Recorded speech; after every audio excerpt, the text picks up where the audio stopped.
नमस्कार शेतकरी मित्रांनो, ITC मार्समध्ये आपल्या सर्वांचे स्वागत आहे. शेतकरी मित्रांनो, आज मी तुम्हाला कापूस या पिकातील पॅराविल्ट, ज्याला की आपण आकस्मिक मर म्हणतो, याच्याबद्दल एक कृषी सल्ला देणार आहे. शेतकरी मित्रांनो, कापूस या पिकामध्ये जर अतिवृष्टी झालेली असेल, जिथं आपण कापूस हे पीक घेतलेले, तर त्या ठिकाणी जास्त पावसाचा प्रादुर्भाव झाल्यामुळं आकस्मिक मर आपल्याला पाहायला मिळते. तर अशा ठिकाणी आपल्याला सर्वप्रथम काय करायचं आहे, शेतातील पाणी हे काढून द्यायचं आहे आणि जमीन ही वापसा कंडिशनवर आणायची.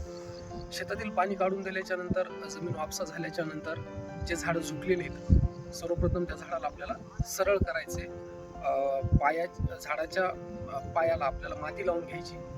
त्याच्यानंतर आपल्याला त्याच्यावर काही प्रतिबंधात्मक उपाय करायचे, जसं की कॉपर ऑक्सिक्लोराइड 25 ग्राम किंवा कार्बेंडेन्झिम 10 ग्राम अधिक आपल्याला 100 ग्राम युरिया घ्यायचा आहे, अधिक म्युरेट ऑफ पोटॅश 100 ग्राम प्रति 10 लिटरच्या पंपामध्ये याचं द्रावण मिक्स करायचं आणि संपूर्ण कापूस या पिकावर आपल्याला फवारणी करून घ्यायची, जेणेकरून जे आपला आकस्मिक मर आहे त्याच्यातून कापूस या पिकाचं संरक्षण होईल.